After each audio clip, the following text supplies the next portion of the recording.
Bonsoir à tous et bienvenue sur le plateau d'Un cœur qui écoute, votre émission de spiritualité. Nous sommes à la veille de la semaine de l'unité des chrétiens et nous sommes très heureux de recevoir Brigitte Villanova. Bonjour Brigitte. Bonjour. Alors vous êtes orthodoxe, ce qui tombe bien pour cette semaine-là, et vous êtes aussi ancienne vice-présidente de l'ACAT France. Absolument, l'Action des chrétiens pour l'abolition de la torture, contre la peine de mort et pour le droit d'asile. Voilà. Alors merci d'être présente avec nous. Vous allez nous raconter un peu ce parcours de foi. Oui. Juste avant, je vous invite à nous lire un extrait de texte de votre choix. Trahis, les mots nous manquent. Chaque jour, nous assistons à leur détournement méthodique, à leur vidange de sens. La sécurité devient surveillance, la protection, exclusion. La défense, agression. Cette perversion du langage n'est pas anodine. Elle prépare les esprits à accepter l'inacceptable, normalise la déshumanisation de l'autre. Partout, les extrêmes progressent en manipulant les peurs, en tordant les faits, jusqu'à créer des réalités parallèles où l'autre devient menace existentielle. De la stigmatisation à la discrimination, de la discrimination à la persécution, de la persécution à l'élimination. La torture n'est que l'aboutissement logique de cette déshumanisation progressive. Le moment où l'autre n'est plus qu'un corps à briser pour en extraire une vérité fantasmée. Pourtant, dans ce tableau sombre, des hommes et des femmes résistent. Non par les armes, mais par l'obstination tranquille de ceux qui refusent la fatalité de la haine. Au nom du Christ, les chrétiens indignés, engagés, avec toutes celles et ceux qui croient en l'humanité, tissent jour après jour les fils d'un monde juste et solidaire que d'autres s'acharnent à rompre. Face à la montée des périls, notre devoir est de rester les gardiens vigilants de cette humanité fragile, de panser les plaies avant qu'elles ne deviennent guerre. Le chrétien ne rêve pas de transformer la société en paradis, mais lutte pour qu'elle ne devienne pas un enfer. Cette intervention modeste, partielle, mais tenace, jamais découragée, à la lumière de la croix glorieuse, c'est la raison d'être de l'ACAT. Ces deux textes, parce que je les ai ajoutés, l'un du président actuel de mon association l'ACAT France, qui s'appelle Luc Bélière, qui vient d'être nommé président, et l'autre du théologien Olivier Clément, qui m'a beaucoup inspiré, et dans mon avancée dans l'Église orthodoxe, et dans mon engagement, puisque lui-même s'est engagé dans cette association, enfin, il nous a toujours soutenus. Et voilà comment je vois les choses. Obscurité, lumière. On est content de vous recevoir ici en plateau. Dans cette émission, on ne reçoit pas énormément d'orthodoxes. J'imagine. Est-ce que vous pouvez nous raconter comment vous êtes tombé dans ce bain? Je viens d'une famille qui n'était pas... on faisait notre communion, mais qui allait rarement à l'église. Et je dois dire, de ce fait, dans ma famille, aller à l'église, c'était pour les enterrements. L'église était associée à la mort et aux enterrements.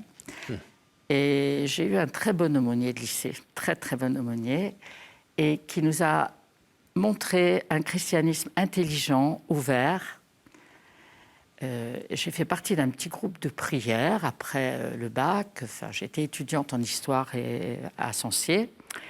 Et j'allais à un petit groupe de prière charismatique, très prière spontanée, chant. Et là, il y avait une dame orthodoxe qui s'appelle Marie Mouma et qui nous a invités à la Pâque orthodoxe dans sa paroisse, à la crypte de la rue d'Arus, sous la cathédrale russe, la vieille cathédrale russe, une crypte où il y avait une célébration en français. Et j'ai commencé donc à aller parce que j'ai beaucoup aimé cette espèce de plongée dans ce mystère de Pâques, ces chrétiens qui chantaient, qui se déplaçaient, ces lumières, enfin une fête extraordinaire. Et j'ai approché quelque chose que j'ai essayé ensuite de comprendre de mieux en mieux. Et c'est à la fois des liturgies avec beaucoup de chants, beaucoup de tropères, des passages de la Bible et une plongée dans le mystère où on peut prendre vraiment des forces spirituelles. Et la deuxième étape... C'est en quelle année à peu près? Je vais avoir à peu près 20 ans, 21 ans. Et la deuxième étape, c'est que j'ai rencontré des réfugiés chiliens dans un monastère où notre aumônier qu'on avait revu, on faisait de temps en temps une petite retraite dans un monastère. Et je pense que c'est pas un hasard. Et ces réfugiés chiliens avaient été torturés. Et l'une d'elles avait vu sous ses yeux son fils et son mari fusillés. Et elle avait tellement pleuré qu'elle avait des cernes bleues autour des yeux. J'ai jamais vu ça. Des cernes tout bleues. Ils nous racontent leur histoire. Ils se lèvent et ils dansent. Ils chantent. À nouveau, obscurité, lumière. Et ce relèvement-là m'a énormément touchée. Comme témoignage de foi? Absolument, absolument. Ils se relèvent, ils chantent. Et par la suite, j'entends parler de la CAT, je vais dans un petit groupe à Charenton et commence ainsi une histoire. J'ai été pendant plus de 40 ans militante dans cette association où j'ai rencontré là des protestants, des catholiques, et dans ma paroisse orthodoxe où j'étais allée, il y avait des militants de la CAT, des théologiens. Il y avait en particulier une femme, Elisabeth Bersigel, qui a été à la création de la CAT, et un prêtre, le père Michel Evdokimov, qui lui aussi a été à la création de la CAT. Alors, pardon de vous couper, mais quand on pense à CAT, abolition de la torture, là, vous nous dites, ça fait 40 ans que vous militez dedans. Évidemment, beaucoup de gens disent ouais, non, c'est bien de militer, les gars, mais ça continue, et à quoi ça sert, en fait? Qu'est-ce que vous leur répondez? Eh bien, à la CAT, par exemple, nous obtenons des libérations chaque année, en partenariat souvent avec Amnesty International, mais pas seulement, avec d'autres associations locales, souvent. Nous obtenons des libérations de prisonniers qui ont été emprisonnés injustement. Et puis, nous parrainons des condamnés à mort. Par exemple, j'ai eu, je peux dire, la chance, vraiment. Au début, j'ai dit oui, bon.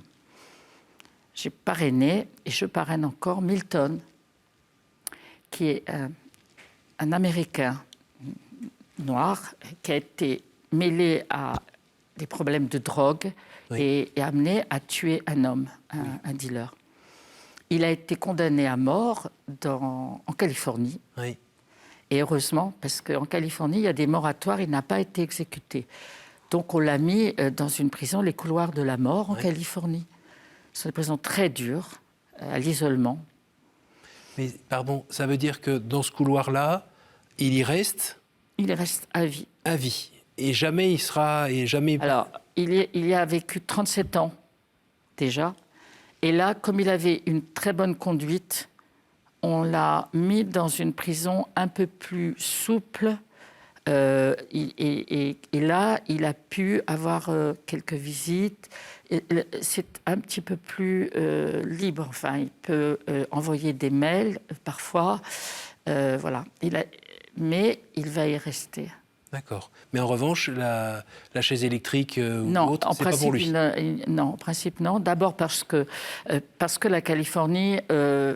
même actuellement, sous un moratoire, et il n'y a pas d'exécution capitale, ce qui n'est pas le cas dans de nombreux États américains, où on reprend justement. Alors, vous écrivez papier ou... Alors, j'ai écrit... Alors, ça fait 17 ans que je lui écris et qu'il m'écrit. À quelle fréquence? Oh, c'est un peu irrégulier, mais c'est au moins une fois par mois, oui, parfois. C'est une fois par mois, à peu près. Et puis, j'ai la chance d'être dans un petit groupe où depuis quelques années, j'ai des frères et sœurs qui ont rejoint cette correspondance. Donc le petit groupe lui écrit chaque fois qu'il y a une fête, et j'ai une amie qui lui écrit depuis 3 ans régulièrement. Donc, j'étais en prison. Et vous m'avez visité. Et là, vous m'avez visité. C'est ça votre moteur? Ça, c'est mon moteur. Et alors, mon moteur aussi, c'est que quand on commence une correspondance, on se dit, qu'est-ce que je vais écrire? Ça va pas. Et puis, on ne se connaît pas, en fait. On découvre une personne. Une personne. Et je pense que ce n'est pas un hasard, mais en tout cas, moi, j'ai Milton, qui en fait est un peu devenu notre pasteur. C'est-à-dire qu'au début, c'est nous qui... Enfin, je disais, tiens bon, Milton, des petites phrases d'évangile, une petite... Maintenant, il m'écrit, Brigitte, tu viens d'avoir un petit-fils qui s'appelle Élias. Le prophète Élie est un grand prophète. Sois une bonne grand-mère, relis la Bible. Voilà, c'est presque lui. Vous voyez, et ce que j'aime beaucoup dans le christianisme, c'est que très souvent, on se fait une idée et c'est le monde à l'envers. Pour aller donner un coup de main à des braves gens, et en fait, c'est eux qui nous nourrissent. Quand vous entendez Semaine de l'unité, notamment de l'unité des chrétiens, comment vous le vivez D'abord, ça me fait beaucoup de peine qu'on soit divisé. Oui. Hein. En particulier, on ne peut pas partager la communion, puisqu'on ne met pas la même chose sous les mêmes noms. Et ça, je trouve ça vraiment triste, et j'ai vraiment hâte. Il y a deux choses qui me semblent très importantes. C'est qu'on avance sur cette question, et qu'on puisse vraiment partager ensemble l'Eucharistie. Et la deuxième question, concernant l'unité des chrétiens, que nous ayons les mêmes fêtes, aux mêmes dates. Parce que les orthodoxes venant de pays où on suit un autre calendrier, l'année dernière, nous étions à Pâques tous ensemble. Oui, c'est un beau cadeau. Mais les autres années, nous sommes en communion avec les orthodoxes des autres pays. Oui. Et c'est une question très douloureuse. Franchement, c'est très douloureux. Oui, c'est pas juste l'avantage à Noël de recevoir les cadeaux plus tôt. Non. Noël, on fait. Alors, Noël, c'est... Bon, ça dépend des pays. C'est extrêmement compliqué, cette histoire. Mais Noël, en France, on fait le même... Enfin... moi, je suis dans une paroisse francophone du patriarcat œcuménique de Constantinople. Oui. Ça s'appelle le vicariat. On est une trentaine de paroisses. On est toujours avec Constantinople. Et nous fêtons Noël avec les gens ici en France, tous ensemble, ça va. Et mes amis qui sont dans des paroisses russes, ils font Noël selon le calendrier julien avec un petit décalage. Ce qui est très triste, c'est Pâques aussi. Et cette année, nous avons fait Pâques ensemble. Donc, je suis dans une paroisse à Neuilly. Les catholiques nous ont prêté une très belle église puisqu'on a dû quitter la crypte de la rue d'Aru.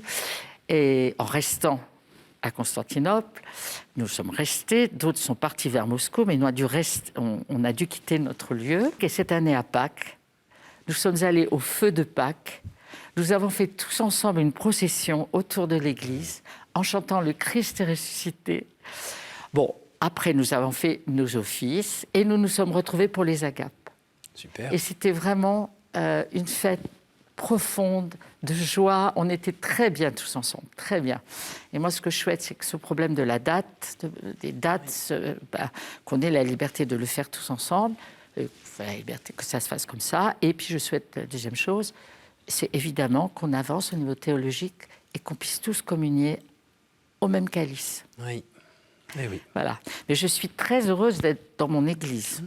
Mon église orthodoxe, qui célèbre en français, qui est très ouverte au monde. Hein, dans mon église, il y a beaucoup d'orthodoxes qui sont dans des associations d'aide aux migrants, qui participent à toutes sortes à des mouvements de jeunesse, à la CAT. Quand on parle de l'unité des chrétiens, on pense aussi à l'unité de la personne. Oui. Parce que c'est un travail qu'on a tous à faire. Absolument. Alors vous, aujourd'hui, vous avez été professeur d'histoire géo, mais aujourd'hui, vous êtes à la retraite, vous êtes maman de 5 enfants, grand-mère d'un petit peu plus. 7 enfants, oui. Voilà. 7 jeunes enfants. Cette quête de l'unité intérieure, à quoi elle ressemble pour vous et qu'est-ce que vous avez vu comme trajet qui a été fait depuis que vous en avez pris conscience ? Écoutez, j'ai vu l'action de l'Esprit Saint parce que franchement, Moi, je suis quelqu'un de plutôt joyeux. On m'aurait dit, tu vas militer contre la torture et la peine de mort avant mon engagement. J'aurais dit, c'est trop triste. Mais vraiment, je vis mon engagement avec sérieux, fidélité, comme les Acaciens sont très fidèles. Alors, on vieillit, mais voilà, on est fidèles. Et je le vis en prenant mes forces dans la prière. En particulier, une prière que j'aime beaucoup, que disent les moines orthodoxes, la prière de Jésus. « Seigneur Jésus-Christ, Fils de Dieu, aie pitié de moi, pécheur. » Et cette prière, elle m'accompagne tout le temps dans ma vie, dans des moments de joie, dans des moments de peur, de peine, de chagrin, dans des moments... Avant d'écrire à Milton, je l'ai dit, « Seigneur Jésus-Christ, aie pitié de moi, pécheur. » Et j'y inclus tout ce que, voilà, mes inquiétudes. Et à la liturgie, nous avons l'habitude de marquer nos défunts, nos malades, sur des papiers, oui. Ceux pour qui nous devons prier, et on les donne au diacre, et au moment, il se prend du pain, au moment de prendre le pain pour préparer l'Eucharistie, il redit tous les noms des malades et des défunts. On les confie à la communauté, je confierai tout le temps Milton. Chaque dimanche, chaque fête, je confie Milton. Mais je confie aussi des témoins, des gens que j'ai rencontrés, un jeune qui s'est suicidé. Et quand c'est vraiment très grave, je vais dire au diacre. Après, il y a une prière où on reprend quelques voilà. Je dis, attention à cette personne-là, je la confie à la communauté, je la confie au Saint-Esprit, à Dieu. Je lui présente ces gens, ces malades et ces défunts. Ça, c'est la première chose. Et aussi, j'essaie de voir dans ma vie des choses inattendues et qui me font avancer. Et il m'en est arrivé plein. La rencontre dans cette paroisse, on va dire par hasard, je suis invitée de Olivier Clément, Père Michel, Elisabeth Versichel, le Père Boris, qui nous accueillait toujours, il se mettait à l'embrasser. « Bonjour, viens m'embrasser. » Ça commence comme ça. Cette liturgie qui me plonge dans tant de mystères, où j'entends l'épître et l'évangile. Mais est-ce que la vie n'est pas venue vous bousculer par moments avec, je sais pas moi, la maladie, le travail ou autre, qui fait que tout d'un coup vous avez eu à traverser des déserts, des espaces, vous avez frôlé les ravins de la mort, toutes ces choses-là qu'on peut lire dans la Bible et dans les psaumes notamment. Et dans ces cas-là, des choses d'ailleurs qui nous divisent à l'intérieur, parce qu'on aspire à la joie, on aspire au beau, on aspire au bonheur, et on est tiré vers le bas par toutes ces choses-là. Le suicide d'un jeune. Oui. Mon petit-fils, son meilleur ami, s'est suicidé. Le suicide, c'est bon. Et le relèvement, c'est que ma fille aînée a organisé un événement dans le jardin, et que là, il y avait une maman juive qui a dit une prière juive, une maman musulmane, une prière musulmane.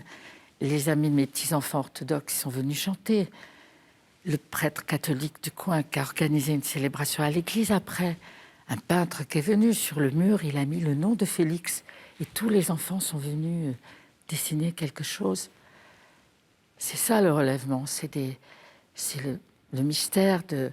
C'est le mystère... Alors moi, ce que j'aime beaucoup aussi, c'est à Istanbul, la représentation de l'Anastasis, le Christ sur une icône, sur une grande fresque, prend Adam et Ève et les tire et les relève. Et moi, cette image, elle est toute ma foi. Je la regarde. Quand j'ai cessé d'être vice-présidente, je l'ai offerte. J'ai fait une photo de cette icône, enfin, représentation iconographique. Je l'ai donnée au comité directeur, à chacun. J'ai traversé des moments très difficiles dans mon enfance. J'ai une famille un petit peu dysfonctionnelle et j'étais un peu à cas social. Et je peux dire que le Christ m'a... Et vous vous souvenez d'un moment précis, vous avez senti qu'il vous sortait de... Oui, je me souviens. La première fois que j'ai parlé de mon enfance à une de mes grandes amies, qui s'appelle Danielle, et qui m'a consolée. Quel âge aviez-vous? J'avais plus de 30 ans, enfin, j'étais... Ah oui, donc c'était un peu en fou j'en tout avais ça. parlé juste à mon mari, Mhm. qui était à l'aumônerie avec moi, qui est orthodoxe avec moi, qui est mon compagnon depuis plus de 50 ans. 50 ans de mariage, voilà. Mais j'en avais pas parlé. Et en fait, les blessures de l'enfance, elles restent, mais c'est le Christ qui me tient bien. Et c'est en qui en m'a parlant relevée. avec elle que vous l'avez senti? Oui, oui, on en a parlé, ça m'a libérée et ça m'a permis ensuite de rendre grâce. Mais j'ai rendu grâce souvent au Seigneur de m'avoir tenue en vie, tenue joyeuse. Je me souviens, un jour, j'ai mis la tête sur une vitre dans un métro et j'ai senti la mère de Dieu. J'ai senti la mère de Dieu. J'ai dit une prière à la Vierge et je me suis dit, t'es en vie. Voilà, t'es en vie. Et souvent, ça me fait ça. J'accompagne des gens qui souffrent. Et je pense à ça. Le Christ nous relève. Milton, il est debout. Il est debout. Et pourtant, il aurait objectivement Il plein de raisons de ne pas et être prie debout. pour nous. Il aurait des raisons de ne pas être debout, en fait. Exact. Un des derniers signes de l'Esprit Saint qui m'est arrivé, on cherchait pour les 50 ans de mon association une des fondatrices, une religieuse protestante diaconesse, qui s'appelle Sœur Évangéline. On la cherchait. On s'était dit, on va finir par la trouver. Le soir de Noël, dans un marché vide, je vais faire une course, un marché couvert vide, j'aperçois une petite diaconesse. Je me dis, tiens, je vais lui dire bon Noël. Je la vois, c'était elle. Elle me dit, comment vous appelez-vous? Je dis, puis vous connaissez la 4. Elle dit, oui, j'ai participé à sa fondation. Je lui dis, alors vous êtes sœur Évangéline? Elle me dit oui. Et depuis, je vais la voir et on l'a filmée pour les 50 ans. C'est ça, c'est l'inattendu.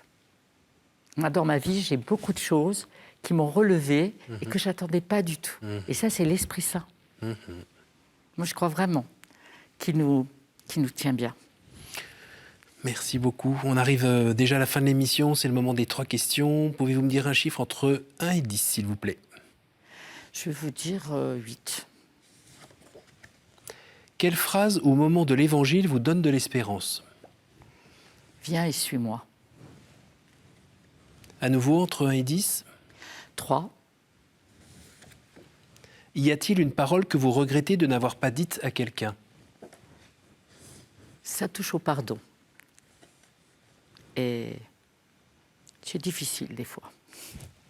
Une dernière? Oui, Je vous écoute. 5. Quelle est votre prière préférée? Seigneur Jésus-Christ, Fils de Dieu, aie pitié de moi pécheur. C'est la prière des moines orthodoxes. Ils respirent. C'est la prière de Jésus, c'est la prière du cœur. Qu'on peut retrouver dans le célèbre récit du pèlerin russe. C'est le pèlerin russe. Merci beaucoup, Brigitte. C'est moi qui vous remercie. Merci pour Et ce partage. la semaine de l'unité, je la vivrai en pensant à ce moment et avec mes frères et sœurs que j'ai découverts. Merci beaucoup pour ce partage qui porte sur l'unité des chrétiens Absolument. et puis sur l'unité Mes de sa frères et propre sœurs. vie.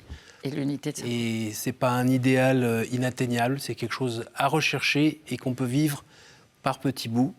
Mais si on veut le vivre vraiment à l'intérieur, grâce de Dieu. c'est à la grâce de Dieu. à la grâce de Dieu. Merci beaucoup, merci à vous tous pour votre fidélité. Vous pouvez retrouver cette émission sur notre site www.ktotv.com, sur notre appli radio, évidemment en podcast. J'en profite pour saluer toutes les personnes qui nous écoutent en podcast. À la semaine prochaine.